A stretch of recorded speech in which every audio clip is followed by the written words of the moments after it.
मंगल की दशा शुरू हुई। यह मंगल की दशा जो है वह मंगल हमारी ज्योतिष में पुष्टि देने वाला, स्ट्रांगनेस, मजबूती देने वाला ग्रह।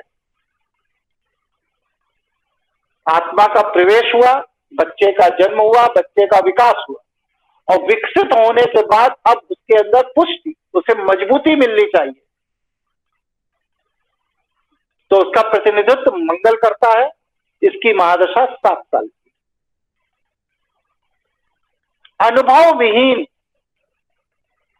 पुष्ट व्यक्ति क्या करेगा? अनुभव प्राप्त करेगा। अनुभव प्राप्त करने के लिए वह भ्रमित होगा, तब सत्य ढूंढेगा। ऐसा कोई व्यवस्था नहीं है प्रकृति में कि पहले हम सत्य ढूंढ लें और भ्रम से बची जाए। ना, भटकना ही होगा अगर सत्य को जानना है तो। आप लोग जो बच्चों को बहुत ज्यादा ओवर सिक्योरिटी में रखते हो, वो क्या है? उसको भटकने नहीं देना। ऐसे बच्चे जीवन भर संघर्ष से भागते रहते। तो ये भ्रम और अनुभव के पुष्ट एक्सपीरियंस के लिए इसका प्रतिनिधित्व कौन कर रहा है? राहु कर रहा है, जिसकी महादशा 18 साल की। फिर वह भटक लिया, अनुभव हो गया। अब उसे ज्ञान की जरूरत है। जो अनुभव है उसको व्यवहारिक स्वरूप में ज्ञान के लिए वो गया गुरु के सानिध्य में, गुरु के संपर्क, मतलब गुरु की महादशा में। इस महादशा में गुरु की दशा 16 साल की है। अब जब ज्ञान हो गया तो ज्ञान का अहंकार भी होगा ही। ऐसा हो ही नहीं सकता कि किसी व्यक्ति को कोई ईश्वरीय तत्व का ज्ञान हो और वह अहंकार मुक्त होगा। वो अपने विवेक से उसको संयमित करता है, नियंत्रित करता है।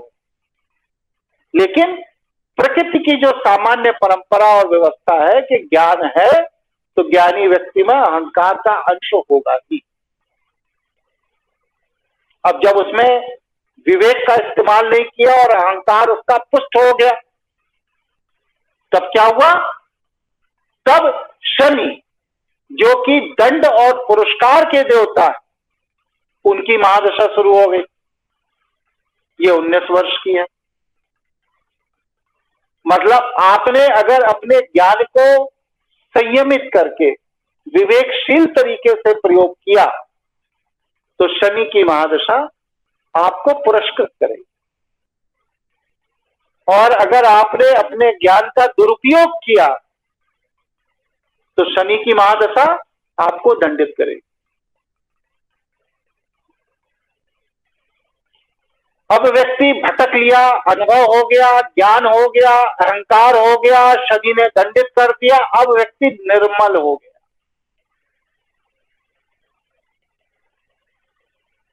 उस निर्मलता के बाद समाज में वह अपने अनुभव और ज्ञान की प्रस्तुति कर रहा है। इसका कारक ग्रह कौन सा? बुध।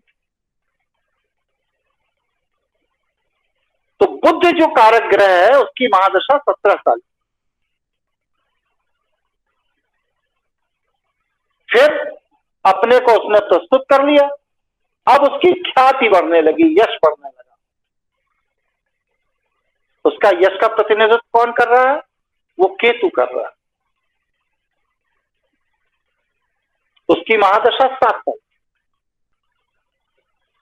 और केतु के बाद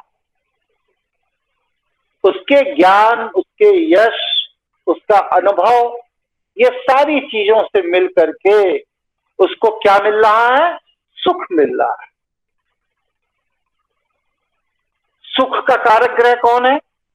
शुक्र, जिसकी आयु 20 वर्ष, महादशा 20 साल।